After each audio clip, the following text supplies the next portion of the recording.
Selamat malam, berkah dalam tahun 2020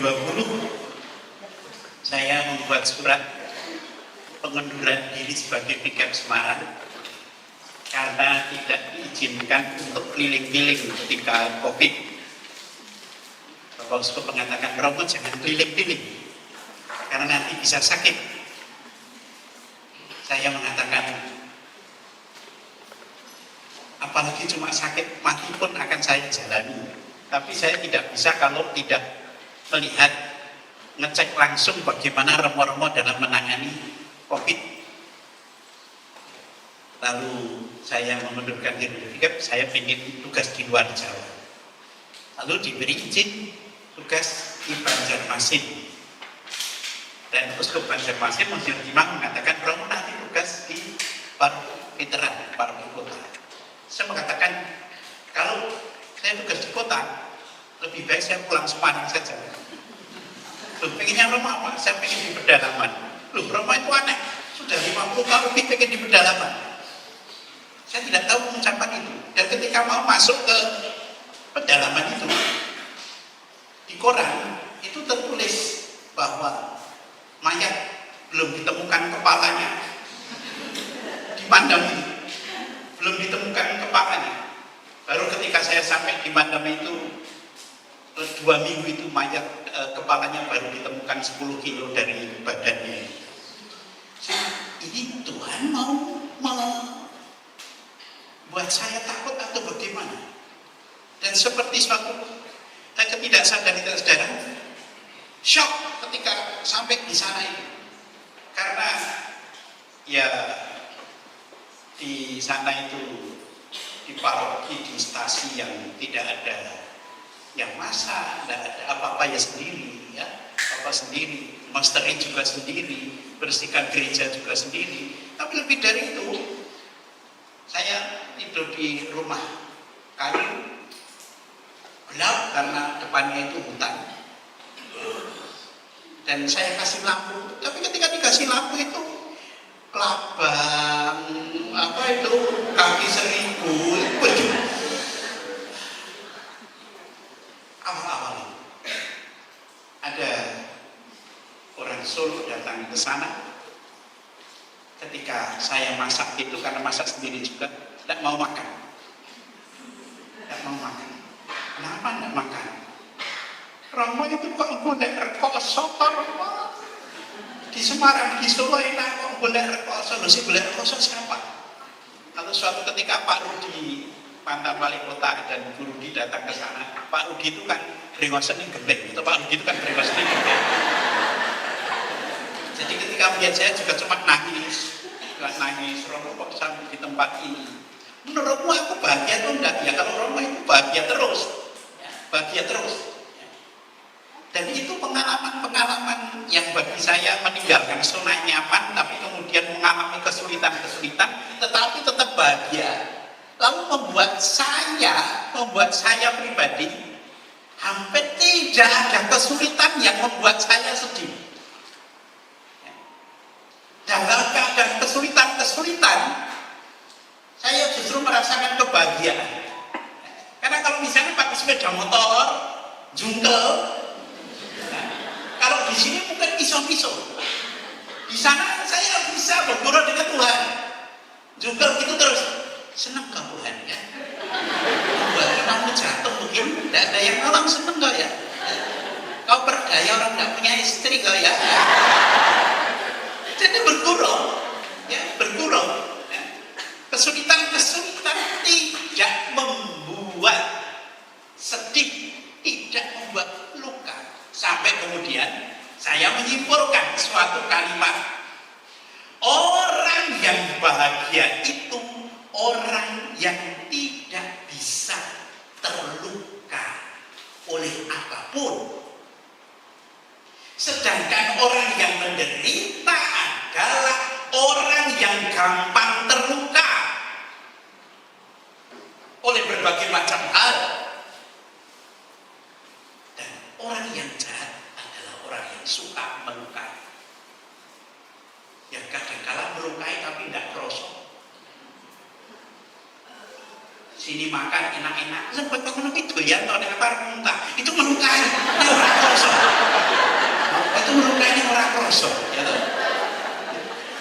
Banyak fakta yang terjadi seperti ini, ya.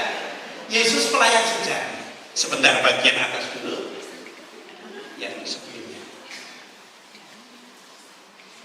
Lahir baru menjadi pelayan yang bahagia. Di sini mengandung arti yang sangat mendalam. Lahir baru itu artinya kita dalam hidup itu mencoba suatu pola baru di dalam hidup. Dan saya ke Kalimantan itu lahir baru, karena baru ketika di Kalimantan saya belajar naik trail. Umur 50 tahun lebih baru belajar naik trail.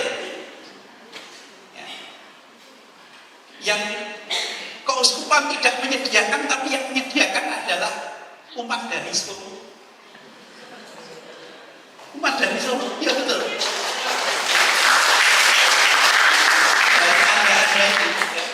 Menyediakan. Yang tadinya keuskupan tidak memberi apa-apa, tapi kemudian karena itu Tuhan sangat baik, lalu menyediakan sampai ada 6 sepeda motor. Dan beberapa romo di sana yang tidak punya motor saya suruh datang, termasuk ada romo yang sudah seperti kelelahan, tidak punya daya itu, ya. Lalu saya mengatakan, Romo ini ada sepeda motor 6 baru, Romo pilih yang mana? Dan dia pilih yang terbaik. Tetapi dari milih yang terbaik itu dia begitu semangat. Dan ternyata karena selama ini yang membuat dia lelah, tidak berdaya, karena tidak pernah ada yang nawarin. Iya, tidak pernah ada yang nawarin. Ya. Sehingga ketika ditawarin itu dia seperti semangat. Sangat sederhana. Lahir baru berarti hidup memakai pola baru. Karena yang membuat penderitaan itu orang tidak mau lahir baru, tetap dengan pola yang lama terus. Menjadi pelayan ini juga tingkatan lebih tinggi, karena banyak yang di sini tidak banyak yang jadi pelayan, tapi cuma pendelok, ya, pendelok, ya, pendelok itu kan kendelalok, ya, kendelok itu kan kira atau bosone kendelalok itu ya, banyak umat Katolik tidak mau jadi pelayan. Apa gunanya jadi pelayan? Tingkatannya itu tingkatan umat. Tingkatan umat pun ada tingkatan umat yang napas, kita Natal Paskah, ya, sehingga sakit napas terus, gitu. Ada yang tingkatan rutin mingguan dan sebagainya. Ya. Tapi ketika menjadi pelayan itu memerlukan suatu pola baru. Pelayan menjadi pelayan yang bahagia. Menjadi pelayan yang bahagia. Ini suatu kualitas tertentu. Yesus pelayan sejati, Yesus sebagai model pelayan. Jadi ketika kita mau jadi pelayan itu harus pakai model, ada kerangkanya. Kalau tidak pakai kerangka, kalau tidak hati-hati, kita tidak melayani Yesus tetapi melayani diri sendiri.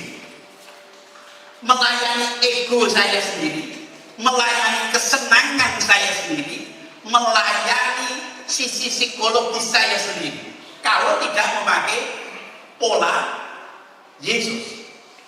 Nah, pola Yesus itu seperti apa? Model pelayanan Yesus itu yang pertama inkarnasi, yang kedua solidaritas, lepas dari keinginan duniawi, penggenapan dan digerakkan belas kasih. Ini 5 pola pelayanan Yesus.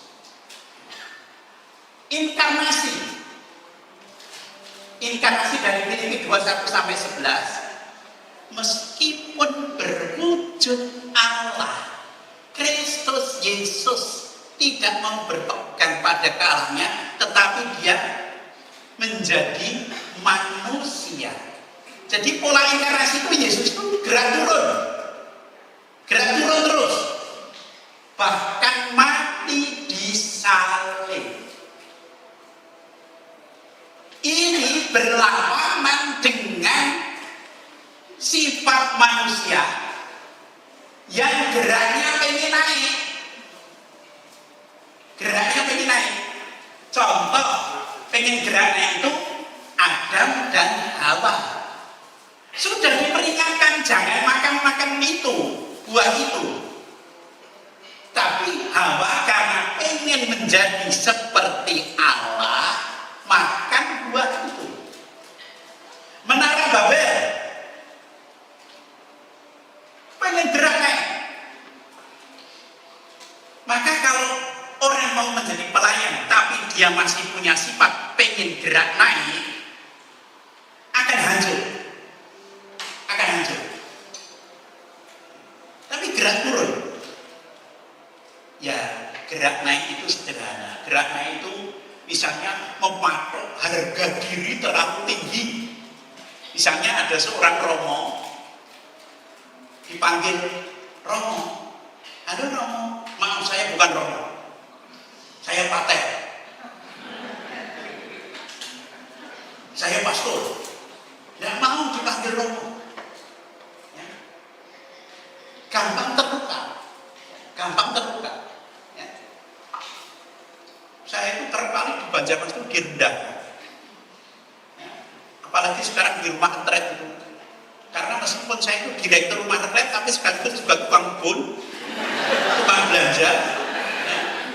Kalau pas belanja itu, nanti ya pas belanja sana kemari, yang bakul tanya, paman itu kalau belanja kok sendiri terus, binimu mana?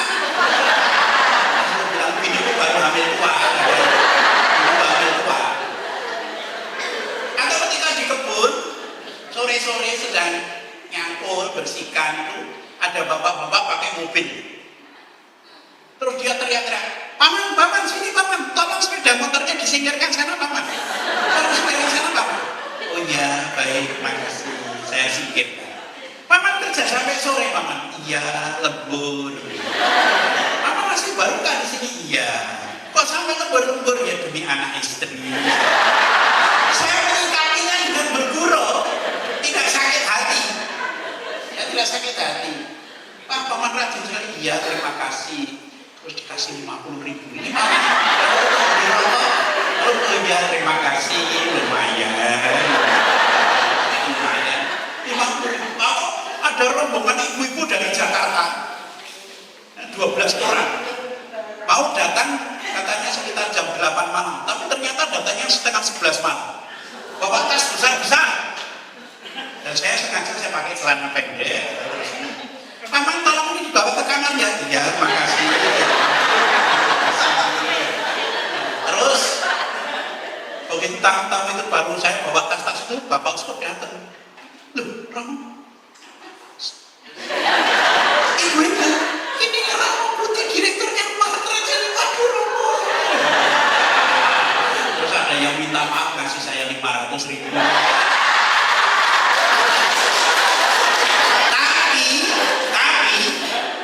jangan pernah mencuri kemuliaan Tuhan untuk diri sendiri.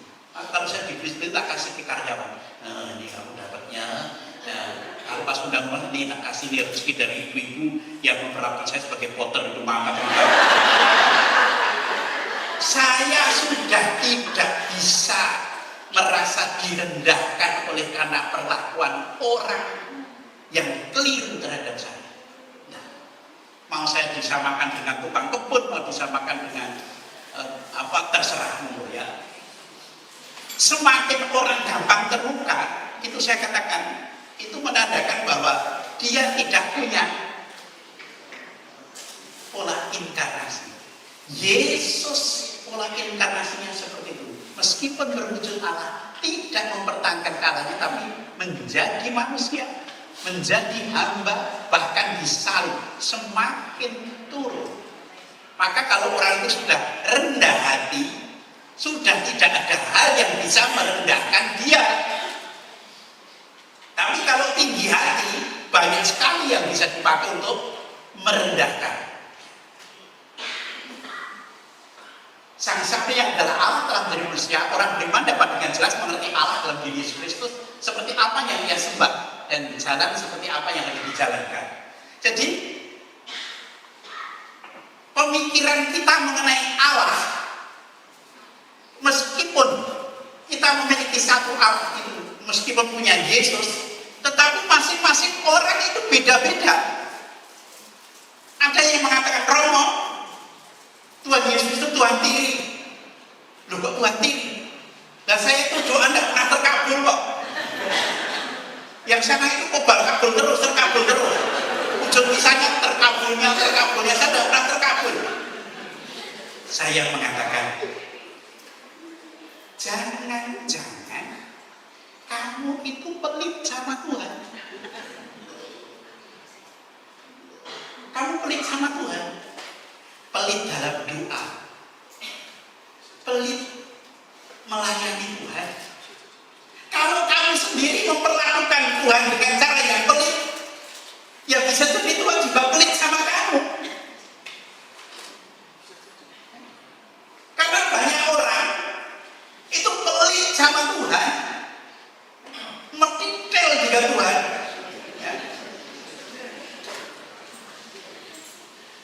Makanya demikian. Tetapi kita menuntut Tuhan murah hati. Menuntut Tuhan murah hati. Tolong yang melayani sana tidak mau aku. Tolong bahwa yang kami itu bergabung di dalam acara set atau acara KFK apa enggak. Pelit sekali sama Tuhan, tapi mintanya tidak berhenti-berhenti. Ke gereja, begitu duduk itu bukan kok memuliakan Tuhan, tapi langsung Gusti mugi dagangan kula lancar.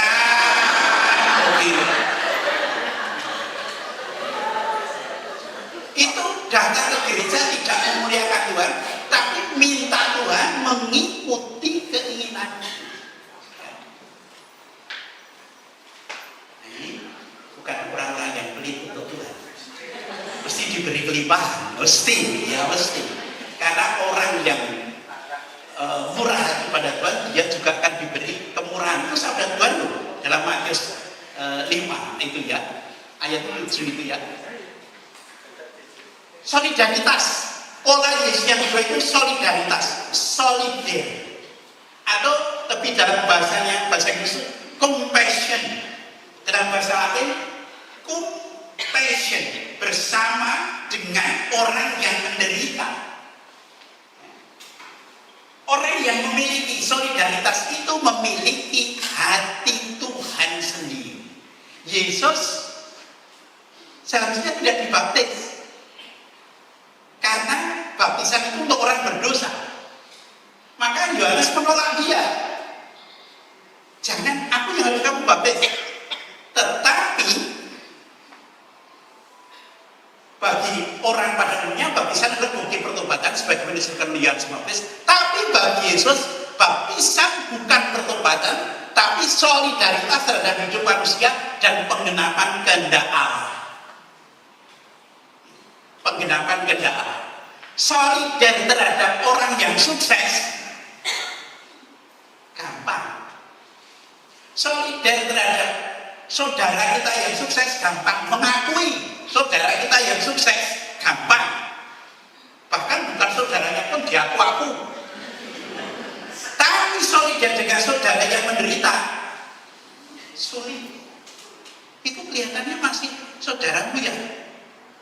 Aduh, aku tidak begitu kenal itu.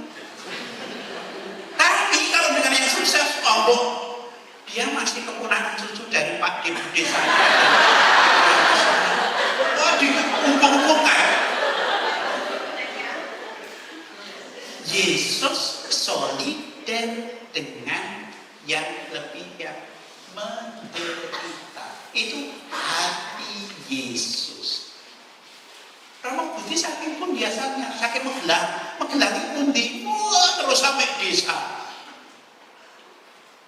Tapi kalau Romo Budi saya dari Penggaron, Penggaron itu pundi menggelar. Nah, lain ya. Orang biasanya kalau saya ketemu orang di Banjarmasin itu ya. Iya, jawane pundi jenengan Pak? Kula Solo. Solone pundi? Nganu. Wonogiri pundi? Kok saya.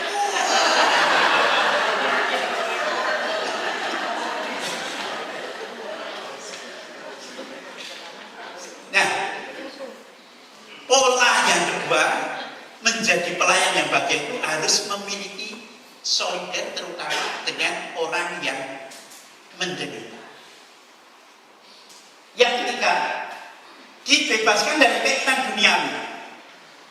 Kalau ingin melayani Tuhan, tolong camkan paling dalam. Bebaskan diri dari keinginan duniawi. Keinginan duniawi, 3 godaan besar, baru menjadi roti egoisme pribadi. Tadi saya mengatakan, ada juga pelayan-pelayan yang melayani Tuhan, benderanya itu melayani Tuhan, tapi sebenarnya di sininya itu melayani diri sendiri, melayani diri sendiri. Keadaan dirinya. Ada seorang ibu yang sehabis kerja itu mesti ke gereja, bersih-bersih, pastoral, gereja, nanti sampai sore. Saya itu malah curiga, kok tidak pulang ke rumah tapi kok malah ke pastoral. Nek mau senang sama aku ya tidak mungkin mau jelek. Yang seharusnya sudah tua tidak mungkin. Lalu saya tanya sama Romo itu kenapa kok gua enggak tahu itu? Lalu saya bilang gini sama ibu, Bu, mohon ya kalau habis kerja sebaiknya pulang rumah dulu, baru nanti kalau mau bersih-bersih gereja monggo, tapi jangan sendiri, ya baiknya sama yang lain. Wah, saya Romo masih muda, baru datang ke sini saya nak sendiri lagi. Ya memang kalau ibu-ibu begitu tuh, saya wajar.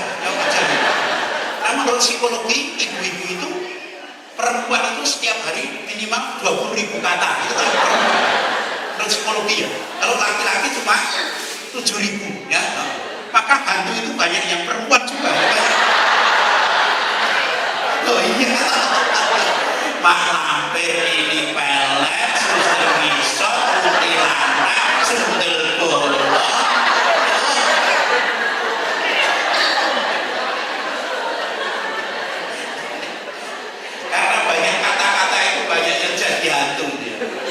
Di sana, naik di sini ya mungkin lebih banyak.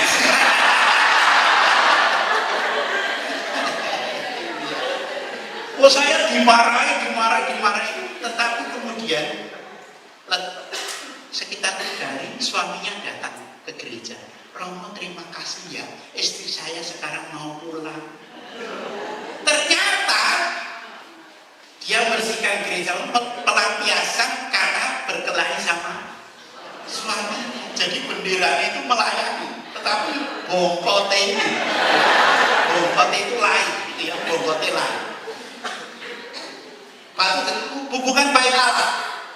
Kalau mau melayani Tuhan, jangan mencari popularitas.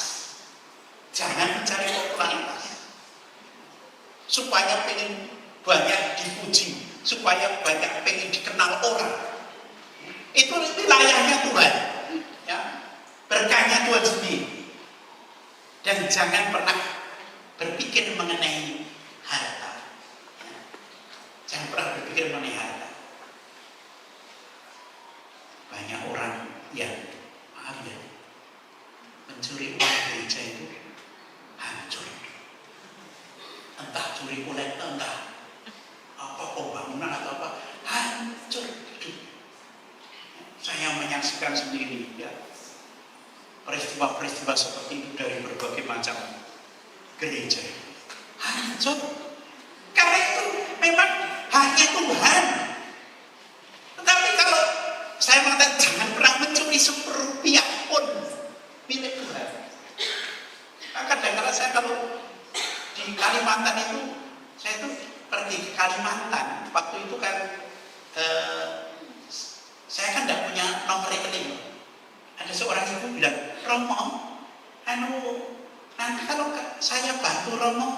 Kalimantan, gimana Romo? Romo minta nomor rekening, aku tidak punya nomor rekening. Lah nanti kalau aku bantu gimana? SGMPD nanti Gusti paling dalam. Ibu itu mengatakan, loh Romo, cara buat ini ya Romo harus buat rekening.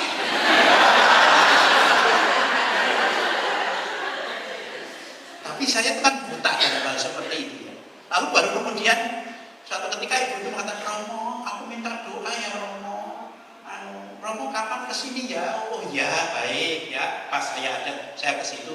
Romo, loh ini saya sudah di rumah, saya baru di bank ini loh Romo. Romo kesini ya. Ternyata setelah ke situ, Romo ini tanda tangan sudah tak buat ke nomor rekening. Romo ini nanti untuk Romo di Kalimantan. Oke. Terus dari saku-saku itu dimasukin. Saya ke Kalimantan itu bawa uang 70 juta. Tapi langsung tak belikan tanah 65 juta. Karena saya pikir nanti saya di sini 2 tahun paling lama untuk kenang-kenangan untuk gereja di sana. Yang sekian juta tak belikan kayu ulin nanti untuk pembangunan. Ternyata itu titik Tuhan menginvestasikan sehingga ketika saya di sana itu bisa bangun 3 gereja, sekolahan, kemudian aula, bisa beli tanah. Ya, dari Solo dan dari Semarang. Ibu.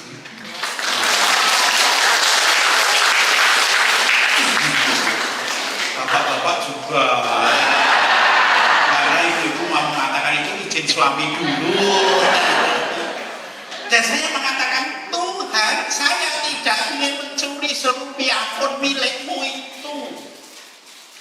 Ya. Maka kalau saya bilang, Tuhan, aku pengen itu, aku uang sudah habis. Tapi orang sini butuh sekolah, Tuhan. Gimana Tuhan? Bunda, tolonglah Bunda, ini kan proyekmu Bunda. Kalau ini tidak selesai, yang malu kamu loh Bunda. Oh, beri. Iya. Setiap kali begitu, ngancem Bunda Maria. Terus 1-3 peristiwa itu terus ngancem Bunda. Bunda, bukan untukku sendiri Bunda, tapi untuk kemuliaan putramu dan juga untuk keselamatan orang sini. Diberi terus. Dan saya begitu terharu ketika pindah dari Mandam itu. Umat sudah ternyata mengumpulkan dana 1 bom itu sambil dengan Romo, ini untuk Romo, tidak tahu isinya berapa dari umat untuk Romo. Saya mengatakan karena Romo sudah bekerja keras di sini. Saya mengatakan yang bekerja keras bukan saya, tapi Bunda Maria dan Tuhan Yesus. Karena saya betul, saya merasakan itu. Maka ini silahkan dipakai untuk kepentingan umat sini.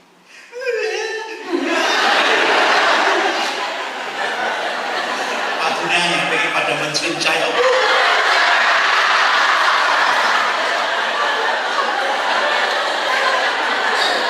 Ternyata yang sudah empot dan enggak itu beda. Kalau dulu di Solo ada yang begitu tuh modus, ya modus. Jadi setiap kali ada mau pindah, gimana mau pindah? Mampu. Saya mulai tahu suatu ketika saya mau pindah, ini juga mesti nanti saya mau diembuk ini. Betul, begitu keluar dari sakristi, ibu itu, Romo putih nak pindah terus jemplot terus putih Romo. Nampak aja nganggur. Saya masuk lagi sakristi, Romo. Nah itu ibunya mengatakan, kurang ajar. Kasih penterping.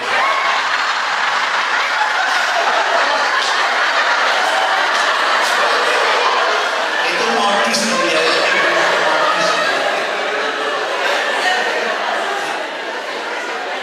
Melayani jangan pernah untuk egoisme pribadi, ya kenyamanan pribadi, jangan pernah untuk mencari popularitas, jangan pernah untuk yang namanya hancur, ya, hancur. Kalau sudah seperti itu, nanti masuk dalam godaan setan, yang masuk godaan setan. penggenapan. Seorang pelayan yang baik harus menyadari bahwa hidup ini penggenapan. Penggenapan itu artinya apa?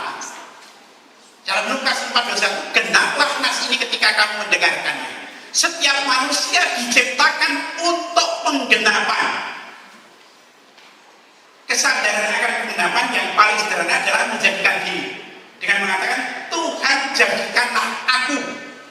Tuhan, bila tidak ada sinner, jadikanlah aku sinner. Tuhan, bila ada di keluargaku orang yang tidak sabar, jadikanlah aku orang yang sabar. Tuhan, jika tidak ada orang yang murah hati, jadikanlah aku orang yang murah hati. Itu penggenapan. Tuhan, jika tidak ada yang mau jadi lektor, jadikanlah aku lektor. Nanti Tuhan akan memelihara sendiri dengan caranya sendiri. Ketika saya sampai ke pedalaman, seorang ibu transmigran tahun 87, dia seorang janda, mengatakan, Romo, Tuhan Yesus itu tidak mencintai kami. Gusti Yesus menikah boten terkenal. Kamu loh Romo, lo kenapa? Kenapa Mbak? Nah, faktanya tidak ada Romo yang mau tinggal di sini. Semua Romo pengennya tinggal di kota. Apa karena kami tidak bisa memberi apa-apa ya Romo? Saya akan tinggal di sini. Dan memang seharusnya 2022 saya harus sudah balik, tapi saya minta ditambah waktunya. 2024 harusnya balik lagi, saya minta tambah waktu. Monsinyur Luki mengatakan, Romo itu aneh. Lainnya yang di luar Jawa pengen pulang kok Romo malah bertahan di sana. Nah, saya mengatakan pada Bapak Uskup, menurut Bapak Uskup, apakah karena saya pengen mencari enak? Kalau saya pengen mencari enak, saya tidak akan. Saya akan segera pulang. Lalu saya tanda tangan kontrak lagi bulan Desember, minimal sampai 2031. Minimal sampai 2031. Karena di sana memang sungguh sangat kekurangan Romo, kekurangan tenaga. Dan Romo-Romo di sana itu ya bisa dikatakan kuper, kurang pergaulan, apalagi yang masih muda langsung ditaruh ke pedalaman. Maka kalau kadang-kala Bapak Ibu di sini memberi sangu saya, kalau ada Romo dari pedalaman itu datang, taknya sangu, ini untuk sangu, bawa ke pedalaman untuk sangu. Itu jadi berkatnya Bapak Ibu itu sampai di Romo-Romo sampai ke pedalaman. Karena saya sudah tidak menginginkan apa-apa dalam hidup ini kecuali ya yang melayani. Romo, ya Romo itu jamiannya. Karena dari tanggal 11 urus sensi terus, kadang HP lemot, lupa tidak dicas, wah saya harus beli jam ke toko jam. Berapa ini? Ini yang paling murah ini 250, atau yang mahal ini 2,5 juta. Aduh. Terus saya ke tengah pasar, 75.000. Tapi sudah bisa. Karena yang memakai Romo dikira mahal. Romo jamnya bagus ya. Nanya tenang.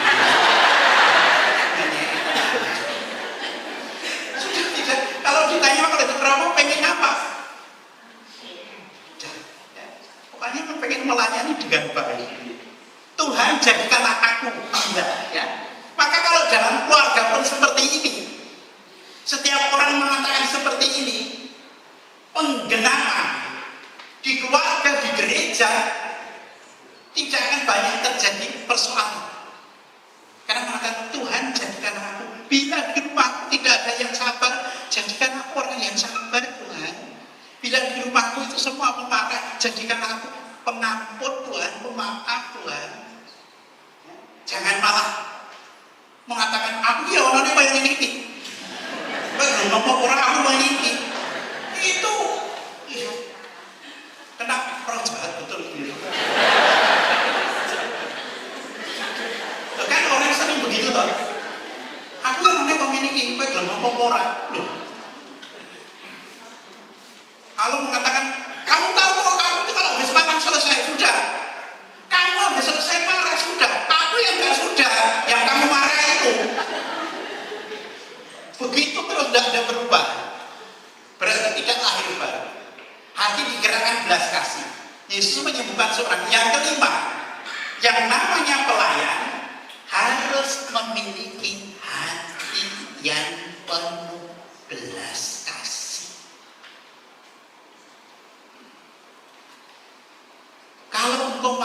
engkau dapat mentahirkan aku, maka tergeraklah hati Yesus oleh belas kasihan. Lalu yang mengeluarkan tangannya menjamah orang itu, berkata padanya, aku mau jadilah engkau tahir. Seketika itu juga hatinya kusta orang itu dan ia menjadi tahir. Kalau dalam hati kita itu mengatakan punya satu kalimat yang mesakno, tidak ada orang tua menderita. Mesakno orang tuamu itu toh, kamu itu nak, bu ya jangan membuat kesedihan orang tua. Mesakno orang tua.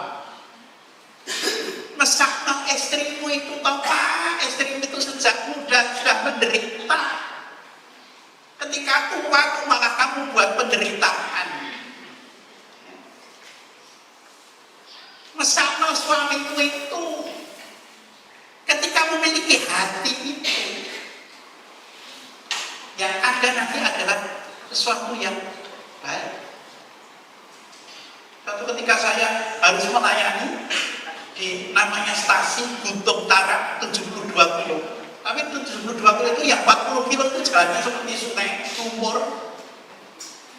Hari Sabtu pagi-pagi hujan deras, saya sudah memutuskan dengan rekan, aku tidak berangkat. Karena hujan deras, iya Romo. Karena nanti mungkin Romo tidak akan sampai sana. Tapi sudah makan pagi itu seperti ada vision umat sana seperti mau terima komuni. Lalu makan siang saya ketemu Romo mengatakan, rekan Romo, saya akan berangkat ke Guntung Tarak. Loh jangan Romo, enggak, saya tetap harus berangkat. Saya terus berangkat. Ya sepeda motor sampai Temangsang saya jatuh di bawah. Ya. Saya nyeduh arus-arus lalu seperti itu ya, arus-arus seperti itu. Terus ada penolong. Walaupun yang datang cuma 5 orang. Kolektornya yang mau hitungnya. Tetapi dengan memberikan tubuh Kristus dan umatnya, amin, tubuh amin, itu menjadi kebahagiaan tersendiri. Seandainya saya tidak berangkat, mungkin akan menjadi penyesalan.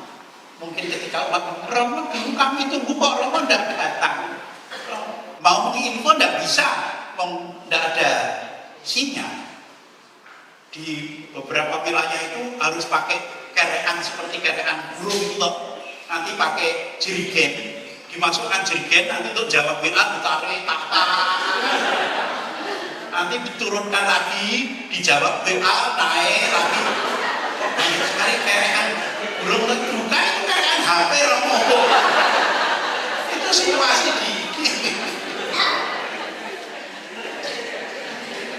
digerakkan oleh belas kasih. Orang yang memiliki belas kasih itu dirinya mau berkorban, bukan mengorbankan tapi mau berkorban. Kekayaan utama manusia terletak pada hati yang penuh belas kasih. Jika setiap orang melakukan ini, tidak ada penderitaan yang berasal dari manusia.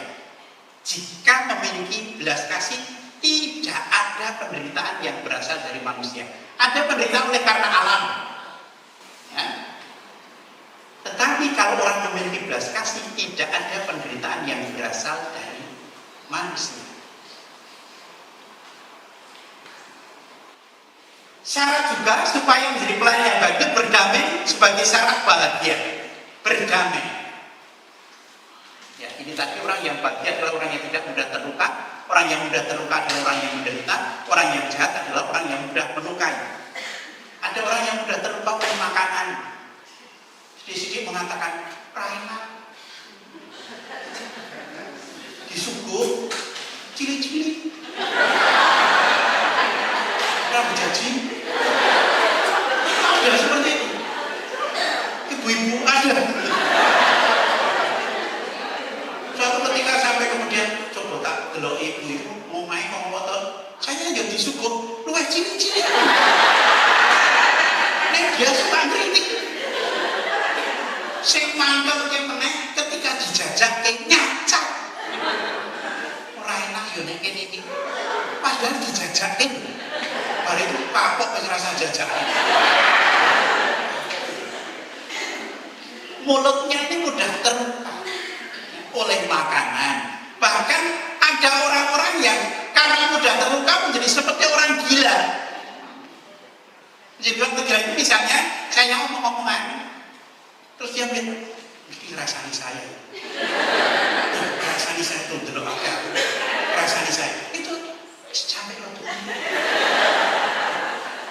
Mudah terluka oleh gaya orang, ya. Mudah terluka oleh gaya orang hanya berjalan begini aja, tok gel kayak laku nih kayak,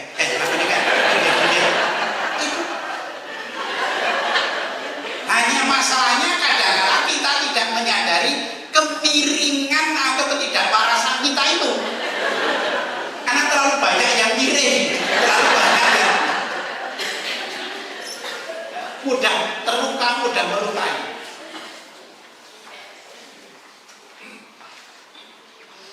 Orang yang bahagia itu harus memiliki kedewasaan. Dan struktur manusia itu di dalam kitab suci itu seperti bait Allah. Ya. Struktur manusia ini seperti bait Allah. Di dalam dia tumbuh seluruh bangunan rapi tersusun menjadi bait Allah yang kudus di dalam Tuhan. Di dalam dia kamu juga turut dibangunkan menjadi tempat kediaman Allah di dalam roh. Nah, bait Allah itu seperti apa? Bapak Ibu, supaya nanti kalau mendengarkan sabda Tuhan mengenai Yesus mengusir pedagang-pedagang itu ya, ini begini. Tempat sini nih, paling luar sini, itu tempat jualan sapi, kambing, domba. Mengapa Yesus mengusir mereka? Karena para pedagang itu kong kali kong dengan imam-imam bait Allah. Kalau ada orang membawa sapi untuk persembahan, harus diperiksa imam-imam.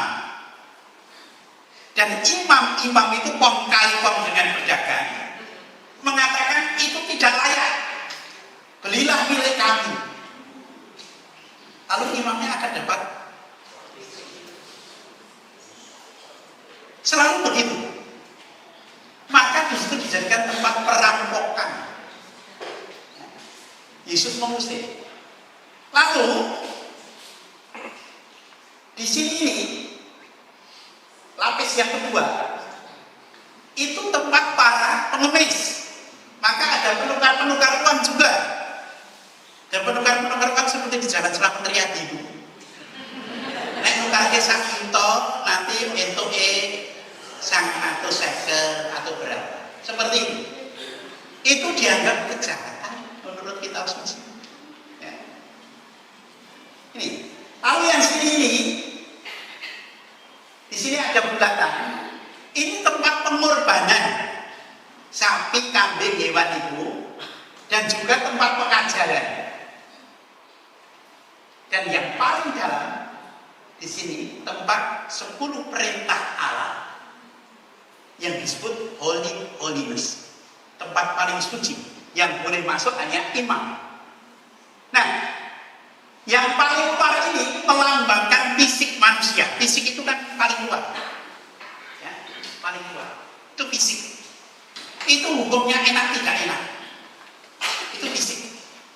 Aku main baju sedang gadis-gadis. Badanku baru tidak enak.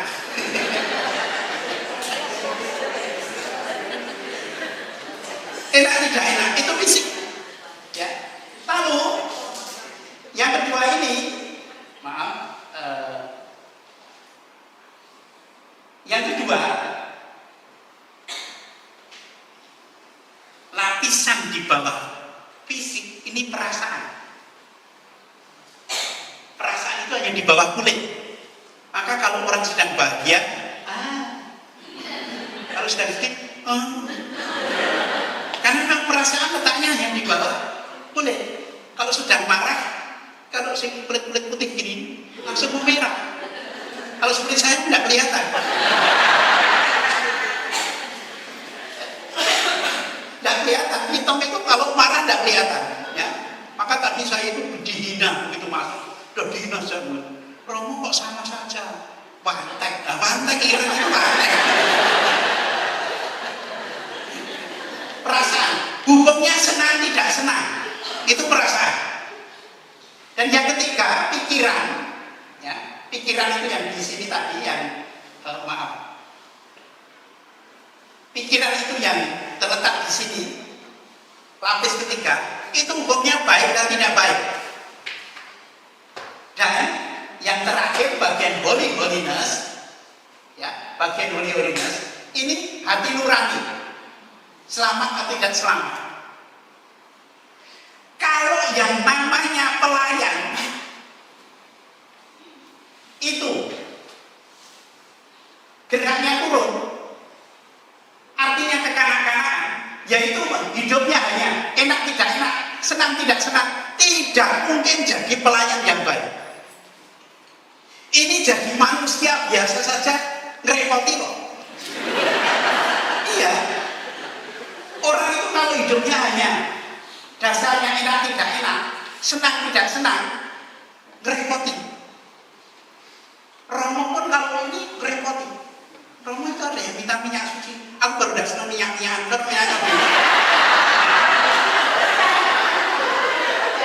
kacau. Kalau di antara pelayan PD PKI misalnya ada, nanti kamu kamu nanti singkat ya, aku baru udah senang kok. Repot. Iya. Maka minimal orang yang dewasa itu, minimal orang yang dewasa itu gerak naik minimal ini. Orang yang dewasa itu minimal cara berpikirnya ini apa atau tidak, bukan seneng ras seneng, enak enggak enak. Maka nanti kalau di rumah atau nanti di PD ada yang sering mengatakan mau enak, mau seneng, sediakan dot bayi untuk mengingatkan bahwa itu kekanak-kanakan. Di rumah sediakan dot bayi, walaupun yang namanya laki-laki itu nanti sampai tua itu saat tertentu kekanak-kanaknya muncul. Karena kalau laki-laki itu kalau sakit itu kan mesti sok-sok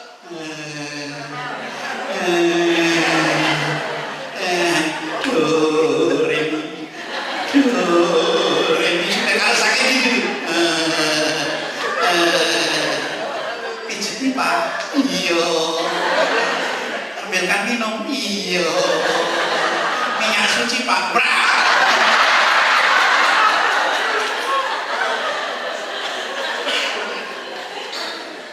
kekanak-kanak. Kalau perempuan kalau sakit dia tidak pernah kok. Tapi nanti kalau ditanya nadanya bisa 1 oktav itu bisa langsung. Kalau laki-laki kan cuma tapi kalau perempuan ditanya sakit kok oktav, wah bisa 1 oktav juga. 1 oktav. Ini mau persediaan pembendaraan katanya banyak. Maka Bapak Ibu, apalagi yang menjadi pelayan-pelayan, minimal dalam hidup ini kita mengatakan baik atau tidak. Lebih dari itu ini menyelamatkan atau tidak. Tapi kalau sekedar senang tidak senang, enak tidak enak, ini menghancurkan. Dan banyak orang ternyata tidak sampai pada kedewasaan ini.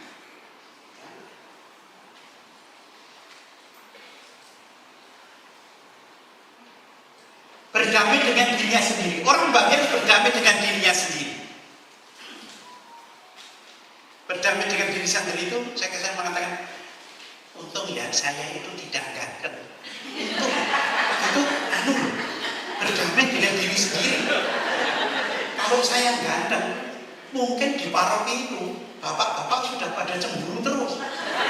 Karena ibu-ibu sering ke pasturan terus nawari romone apa-apa, romo ngersakan menapa sari raket galian singset menapa beras kencur menapa, tapi suaminya sendiri tidak pernah ditawari.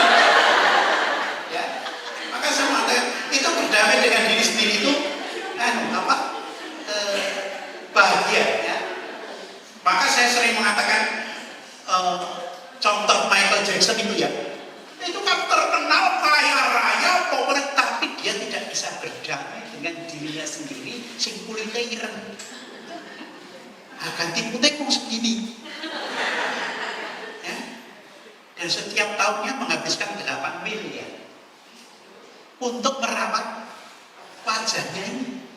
Dia tidak terima hidungnya agak pesek, maka harus diperasi. Padahal orang hidup pesek itu tidak mudah masuk angin. Itu. Oh iya. Loh, karena tidak mengandung perutilan banyak. Iya. Buktinya apa? Buktinya saya jarang masuk angin. Itu terus banyak yang begini. Berdamai dengan diri sendiri. Ada Romo yang tidak bisa berdamai dengan diri sendiri. Setiap 2 minggu sekali mesti apa fashion. Itu. Dan kalau apa nanti pas melayani yang bagian yang kotor, kok kotor, aduh kok nanggung kok, aduh, ya tak tekek-tekek. Nah kalau artis ya wajar-wajar, tapi kalau seorang pastor kok setiap 2 minggu sekali harus facial, baik skin, sampai apa alat-alatnya biar glowing ya. Glowing itu sebenarnya pakai minyak kelapa itu santannya glowing. Berdamai dengan diri sendiri, berdamai dengan sesamanya. Kalau orang itu berdamai dengan sesamanya, terbuka rezeki, terbuka kebaikan. Ya, karena bisa jadi Tuhan mengutus orang itu justru untuk membuka. Kadang-kadang yang kita tolak, justru itu yang dipakai oleh Tuhan untuk membuka berbagai macam banyak hal dalam hidup kita.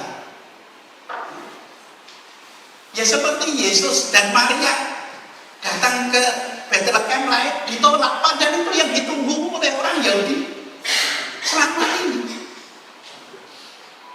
Maka hati-hati memiliki hati yang menolak terhadap sesama, karena bisa jadi itu yang dipakai oleh Tuhan untuk membuka berbagai macam dalam hidup kita.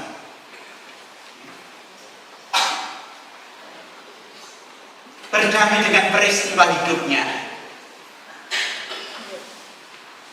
Ada orang yang suka nyimpan luka. Ya, orang nyimpan luka bertahun-tahun dan diturunkan kepada anaknya. Ya, diturunkan kepada anaknya. Nyimpan lukanya itu diturunkan. Jadi nabung tapi nabung luka. Berdamai dengan imannya. Ada orang-orang yang tidak bisa berdamai dengan imannya, dengan Tuhan Yesus, karena dianggap Tuhan Yesus tidak murah hati. Dianggap Tuhan Yesus itu membeda-bedakan, ya.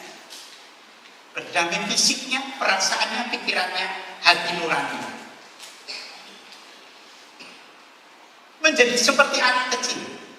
Seorang pelayan yang baik itu harus memiliki hati seperti anak kecil. Biasanya termasuk romo-romo itu kalau berkhotbah menjadi seperti anak kecil itu karena apa? Karena jujur. Jujur itu bisa wujud. Kalau misalnya Pak Sakit itu tidak suka sama saya, misalnya ya, misalnya, lalu bilang sama putranya, nanti kalau ada orang pakai kacamata kulitnya hitam berbosen ngomong ya Bapak tidak ada. Terus saya datang ke rumah bertemu dengan anaknya. Nah Papa ada. Tadi itu Papa bilang kalau ada orang bisa pakai kacamata kulitnya hitam suruh bilang tidak ada. Tapi Bapak ada. Ada itu sembunyi di balik lemari. Wujud. Wujud. Surga itu milik anak itu bukan karena kejujuran. Dalam banyak hal, saya pun tidak boleh jujur. Kalau saya jujur, pengakuan dosa, saya kena suspensi. Romo itu istri saya ngaku dosa apa? Istrimu katanya selingkuh. Bisa dong. Sama siapa? Sama bapakmu.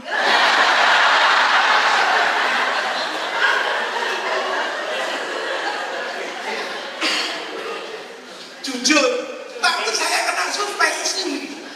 Maka banyak imam-imam lebih baik mati daripada membuka rahasia pengakuan dosa. Bukan karena jujur, anak kecil itu pemilik surga, tapi anak kecil itu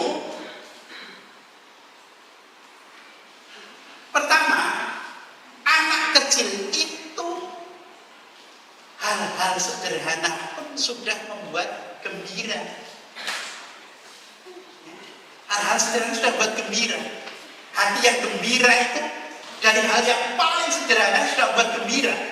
Itu anak kecil. Mau bukti? Anak kecil itu misalnya diajak ciluba, senang. Misalnya ini misalnya bayi umur 3 bulan, bayi umur 13 begini. Terus saya ajak cilu, terus senang, cilu, gino,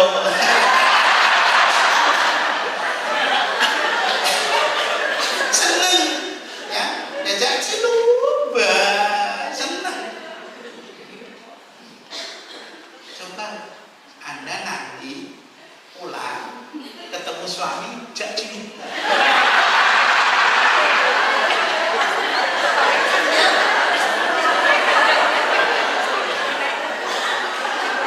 Coba jak cium, Pak. Jadi sampai di rumah suami baru apa atau istri baru apa?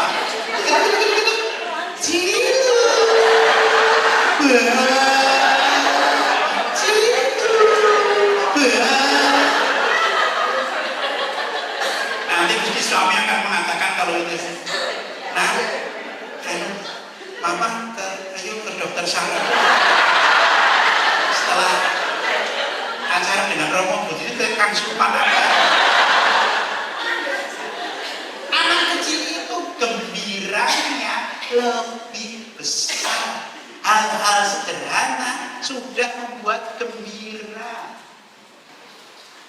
Tahun 92 saya punya rekan ex-frater itu yang suka, kemudian dia menjadi pemborong real estate, itu suka bangun-bangun.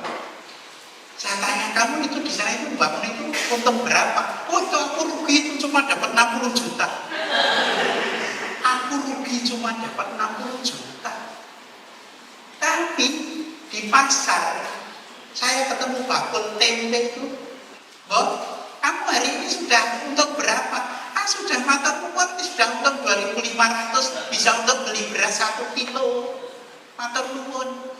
Yang 2.500 matur nuwun. Yang 60 juta mengatakan rugi. Maka filosofi Jawa itu mengatakan luweh becik mikul dawet karo nyanyi rengen-rengen tinimbang numpak mobil karo nangis griyeng. Itu memiliki hati yang gembira, ya, memiliki hati yang gembira.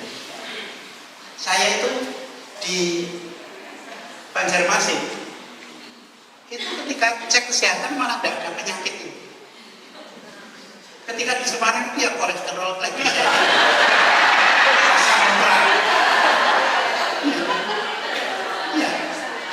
Tapi ketika di Banjarmasin itu bebas ya. Sampai kemudian suatu ketika berkata habis cek pas pelayanan ke Singapura, lalu ada Romo cek dulu kesehatan ya, bersih, kok enak banget. Padahal juga kalau pas lapar juga nanti kalau enggak, daun kelor coba dimasuk kasih kayak bawang dan garam udah makan. Nah, ternyata menghindari itu karena gembira, ya, hati yang gembira, bahagia. Anak kecil di samping gembiranya lebih besar, yang kedua, anak kecil itu tidak menyimpan keburukan dalam diri,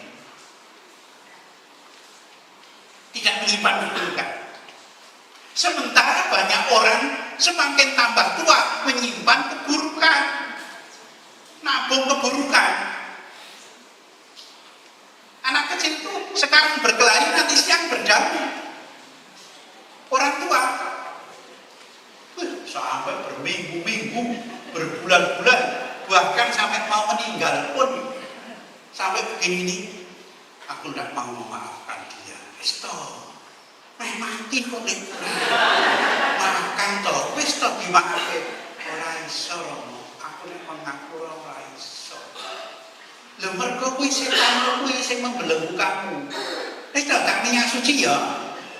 Engko nek anu yo pangapura Gusti, yo aku di minyak suci ndak apa. Tapi syaratnya minyak suci itu memberi maaf. Kamu pengen neraka apa swarga?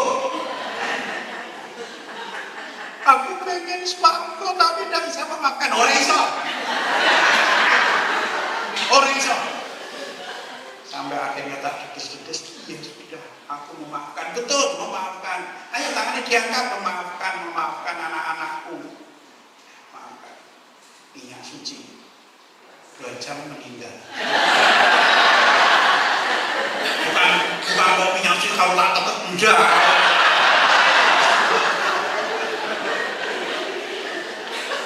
Tidak menyimpan keburukan.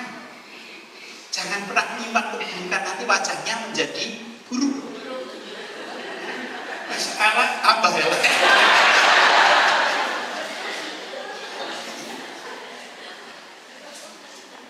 Ya, kegembiraan anak kecil lebih besar daripada kesedihan. Menyimpan kesedihan tidak mungkin membuat bahagia. Hal-hal yang sederhana sudah membuat gembira dan bahagia. Penderitaan terjadi karena tidak bisa bergembira terhadap yang sederhana. Anak-anak kecil tidak menyimpan hal buruk dalam dirinya. Menyimpan hal buruk itu membuat derita diri sendiri. Jadi orang yang menyimpan hal buruk itu membunuh dirinya sendiri. Seperti seekor ular yang melilit gergaji.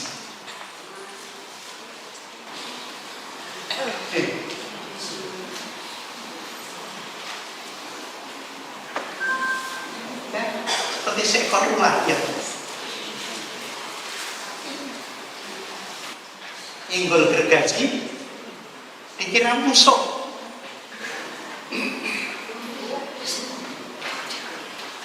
Semakin kuat dia melilit, semakin melukai. Maafkan orang-orang yang pernah menyakiti kamu. Jangan kamu dikendalikan oleh kata-kata mereka. Kamu sendiri yang harus mengendalikan dirimu. Karena kalau kamu masih menyimpan itu seperti ular ya. Nek ana sing utang nyaur-nyaur ya wis ben. Mergane oleh wong sing nyaur kuwi kok nek ditagih luwih galak. Kalau ada orang yang membuat kamu terasa terluka, jangan kamu pikirkan terus. Ingat juga orang lain yang membuat kamu bahagia. Aku ya wis tahu kok dipuji orang. Nek ingin menghina, aku sudah pernah dipuji orang. Jadi selalu punya alternatif. Kalau aku makan yang tidak enak, aku juga pernah makan enak kok. Dan jangan pernah berharap semua orang itu baik pada dirimu. Karena pasti ada orang yang entah seperti apa, ada orang yang suka dan tidak suka, tapi jangan dikendalikan oleh itu. Itu justru merusak diri sendiri, membunuh diri sendiri. Menghidupi spiritualitas. Karena jika aku memberitakan Injil, aku tidak memiliki alasan untuk bermegah. Karena kewajibanku atas diriku, celakalah aku jika aku tidak memberitakan Injil. Ini spiritualitas Santo Paulus. Spiritualitas seperti semboyan hidup. Kalau saya semboyan hidupnya GMPD, Gusti mesti paling dalam. Maka saya tidak pernah merasa menyerah dalam banyak hal. RTCP Rahmat Tuhan cukup bagimu. Ya. Rahmat Tuhan cukup bagimu. GMPD, Gusti mesti paring dalan. Seperti apapun, Gusti mesti paring dalan. Ya. Gusti mesti paring dalan. Ya. Itu spiritualitas, spirit, roh yang menguasai diriku. Ya. Roh yang menguasai diriku. Hati-hati dengan semuanya hidup. Misalnya, be yourself. Jadilah dirimu sendiri. Ingat, kita dicipta menurut gambar Allah. Gambar Allah itu Yesus. Tuhan Yesus tidak pernah menghendaki itu. Kita dikehendaki untuk semakin menjadi seperti Kristus. Bukan be yourself. Tapi jadilah serupa dengan Kristus. Karena kita dicipta menurut gambar Allah. Dan gambar Allah sejati itu Yesus. Tidak ada kata terlambat. Wah, semboyan sampai tidak ada kata terlambat. Ingat, gadis-gadis bodoh itu terlambat. Tuhan Yesus menghendaki kita supaya berjaga-jaga. Gadis-gadis bodoh itu ketika masuk surga tertutup, pintu ditutup lepis. Banyak orang terlambat ngasih istrinya. Banyak orang terlambat ngasih suaminya. Banyak orang terlambat ngasih orang tuanya. Banyak orang terlambat ngasih anak-anaknya. Fakta. Ya, saya kerap cerita mengenai seorang habis acara seperti ini, seorang ibu, seorang bapak mengatakan, aku minta dibelikan ketela goreng itu. Besok aja ya Pak, gak malam. Istrinya ini tercepat dari tulang kepala, jadi galak banget ini ya. Bukan dari tulang rusuk, tapi dari tulang kepala. Jadi galak banget mengatasi laki-laki kan. Sampai laki-lakinya membentuk SDKI, kata suami dibawa ke tiap istri itu ya. Besok aja, suaminya manut. Pagi-pagi istrinya beli ketela goreng. Pulang, Pak, belum bangun. Pak, belum bangun. Pak, ternyata sudah tinggal. Oh alah Pak, cuma minta ketela goreng kok tidak saya belikan toh Pak, ngerti oleh arep. Kalau ketela gorengnya diletakkan di atas makam suaminya, ya wis ra doyan. Nah karena kadang-kadang orang kita itu wale-wale. Ketika suaminya atau istrinya masih sehat, tidak pernah tawari apa-apa. Tapi ketika sakit parah di rumah sakit, Pak, ingin apa? Tilo. Enggak mah, enggak enak. Ya apa? Apa sate? Enggak mah, enggak enak. Duduk sini saja, Mama. Duduk situ istrinya. Senang suami ini, sehat. Pulang ke rumah. Ma, aku carikan sate. Enggak usah neko-neko, dan itu ya itu. Masuk lagi rumah sakit so. Di rumah sakit ditawari lagi, jadi mau sate enggak enak. Enggak mau apa? Udah enggak enak. Apa tenteng? Enggak, sudah duduk sini aja toh Ma. Senang pulang ke rumah. Ma, boleh nonton belum klaim? Boleh nonton langsung mati. Karena takut nanti kalau pas di rumah sakit ditawari lagi.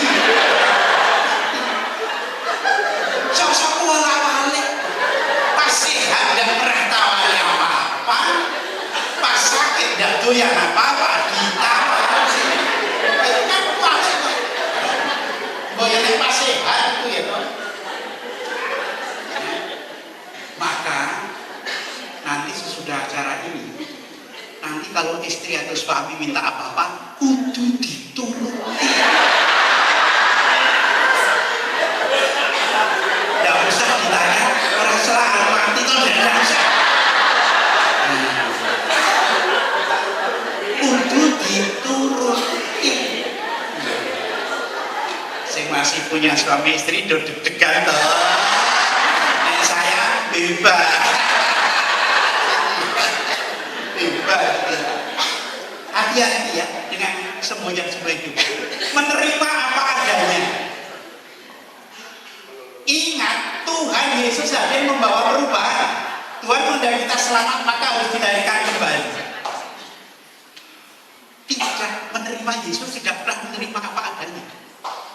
Kalau dia menerima apa adanya, tidak perlu dia datang ke dunia, tidak perlu dia mengajar. Yesus tidak menerima apa adanya, tapi selalu dengan pesan, jangan berbuat dosa lagi. Ketika perempuan itu, lalu kemudian, apakah ada yang memukamu? Tidak ada, Tuhan. Aku juga tidak memukamu. Jangan berbuat dosa lagi. Itu artinya perlu lahir kembali, perubahan. Kesimpulanmu menjadi pelayan yang bahagia itu dalam diri harus gayemi. Gayemi itu nyaman dengan diri sendiri. Ya. Gayemi itu nyaman dengan diri sendiri. Ngayemi itu harus membuat ayem. Ya. Orang ngantemi kok malah ngayemi. Ini dorong bukan ini dorong. Gayemi itu nyaman dengan diri sendiri. Karena ada banyak orang tidak nyaman dengan diri sendiri dari latar belakangnya, dari bisa terima orang tuanya, segala macam, itu berarti belum gayemi. Gayemi itu nyaman dengan diri sendiri. Ngayemi hidupnya buat ayem, ya, buat ayem. Orang itu kalau ketemu ayem gitu loh, ya, ayem. Ngayomi melindungi, ya, ngayomi itu mampu melindungi. Mampu melindungi itu bisa dengan kata-kata. Misalnya ada orang merasani buruk, meskipun kita tahu kalau kita ngayomi, kita itu, oh aku tidak ngerti, itu ngayomi. Orang kok malah nambahin, orang mingguwi kok kayu dia dong ini, itu bukan ngayomi, ini ngoyoi. Jadi saat tertentu itu, ya, oh aku ngerti. Karena di sini berpikir, nek aku ngomongnya juga tidak ada baiknya, tidak ada baiknya. Lalu ngayani memperkaya, hidupnya memperkaya itu memberi inspirasi. Jadi misalnya ada orang mengatakan, itu loh kalau jadi suami seperti itu loh, itu artinya sudah memperkaya. Kalau menjadi istri seperti itu, kalau jadi orang Katolik seperti itu sudah memperkaya hidupnya. Jangan orang mengatakan, oh coba ya kayu loh, kayu, makanya suaminya kurus gitu, mendingan dimarahin. Itu artinya tidak menginspirasi gitu. Tapi hidup kita itu menginspirasi, menginspirasi.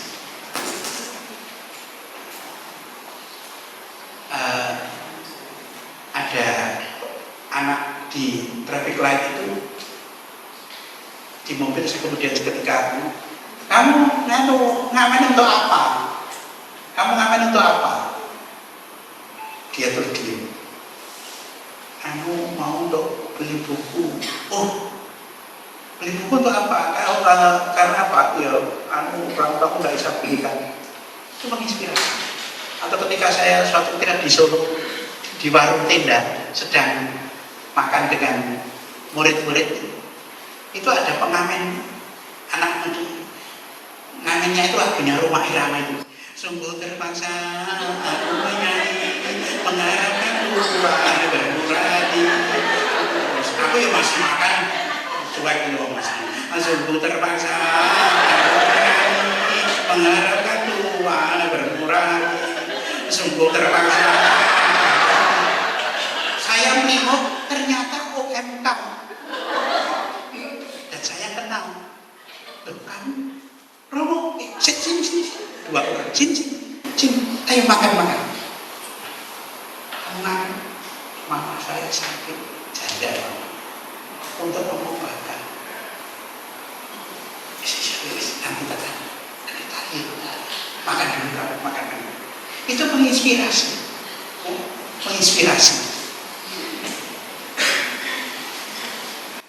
ngancani menjadi teman.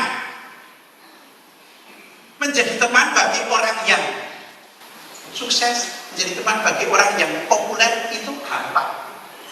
Tetapi menjadi teman orang yang tersingkir, menjadi teman orang yang namanya buruk, sulit sekali. Walaupun di situ berkatnya banyak sekali. Ada teman imam yang baru bentrok dengan rekan sampai tidak kuat di pasuran, tapi juga bentrok dengan musuh, dia sampai pergi dari pasuran. Pergi dari pasuran, tak cari, ketemu, kamu ikut aku dulu, ikut aku saja.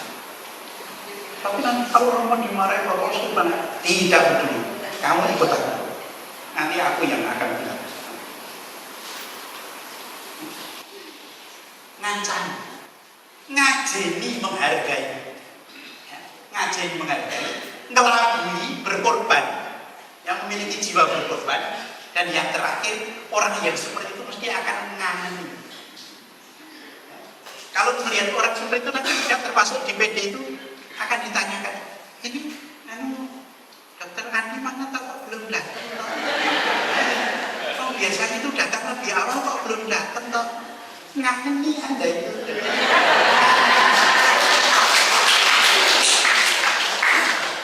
Itu pasti karena punya nilai-nilai yang positif seperti itu.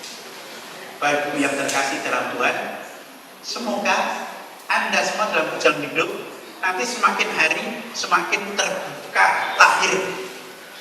Kalau ada hal yang baik, kejarlah. Misalnya nanti kalau ada persekutuan doa, ikutilah. Nanti kalau ada konser, ikutilah. Mulai dari yang sederhana, yang kecil-kecil, ikutilah. Karena di situ nanti akan membentuk diri Anda menjadi orang-orang yang seperti ini. Jangan Anda pelit untuk Tuhan. Karena ketika Anda pelit untuk Tuhan, jangan salahkan jika Tuhan juga pelit untuk Anda. Tapi jika Anda murah hati juga dengan Tuhan, rasakan nanti juga kemurahan hati Tuhan. Amin.